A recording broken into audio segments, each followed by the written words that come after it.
Imagine a luxury lounge in the afterlife, half marble columns, half gold leaf. Emperor Hadrian, ever the restless traveler, is fiddling with an abacus. Pharaoh Thutmose III, wearing enough gold to sink a galley, is staring at a papyrus scroll like it's a tactical map.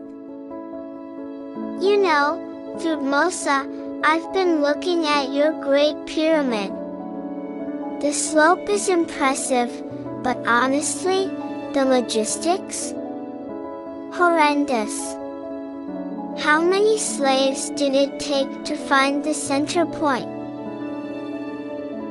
First of all, Emperor, they were paid laborers who got better beer than your legionnaires. Second, it's not finding the center. It's about the seat. If I want my tomb to reach the sun without falling on my head, I need a constant ratio of run to rise. Ratios. We call that proportion. But we use arches. We found that if you follow a semicircle, the weight distributes perfectly. It's elegant. Your pyramids are just very heavy triangles. Triangles are the bones of the universe. Look at this. He draws a triangle in the sand. If I have a rope with knots at 3, 4, and 5 units, and I pull it tight, presto! A perfect right angle. Can your arches do that with a piece of string? Very clever. But let's talk about your bookkeeping. Your numbers look like a bird, a reed, and a coil of rope. It's a zoo, not a spreadsheet.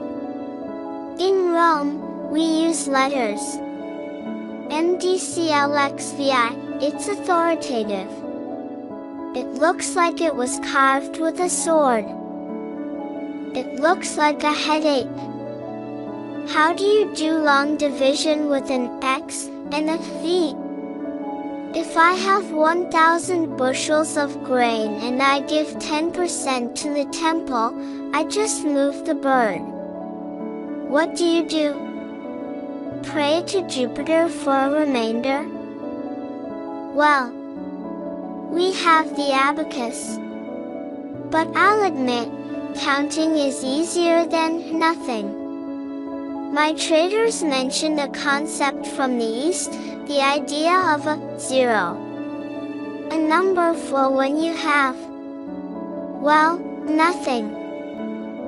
Why would I need a symbol for nothing? If I have no grain, I have a famine. I don't need a little circle to tell me I'm hungry. We just leave a space. Math is for things that exist, like gold and bricks. Spoken like a man who hasn't built a pantheon. To get that dome right, I needed to understand the relationship between the diameter and the circumference. We're getting very close to a fixed constant. Roughly 3.12 or so. Oh, we've been using 3.16 for centuries. We derive it from a square with a side of 8 by 9 the diameter. It's how we calculate the area of a circular granary. You Romans are always getting close while we've already finished the masonry. I'll give you the granary, but let's discuss the hypotenuse. A Greek fellow, Pythagoras' lovely beard, bit obsessed with beans, proved that in a right-angled triangle, a square plus b square equals c square. It's the most beautiful thing I've ever seen. It makes your rope knots look like child's play. A Greek? You're quoting a Greek to a pharaoh? Pythagoras studied in my temples. He took our practical engineering, gave it a fancy name, and now you're acting like he invented the triangle. Typical Roman, you don't create, you just annex ideas. Call it annexing if you want, but we scaled it. We built roads that span continents using that math. We turned your sacred geometry into a civil service. And yet, my pyramids are still standing, and your Colosseum is missing half its teeth. I guess your proportions forgot about the passage of 3,000 years. Touché. Another wine? I'll let you calculate the volume of the jug. Only if we use Egyptian fractions.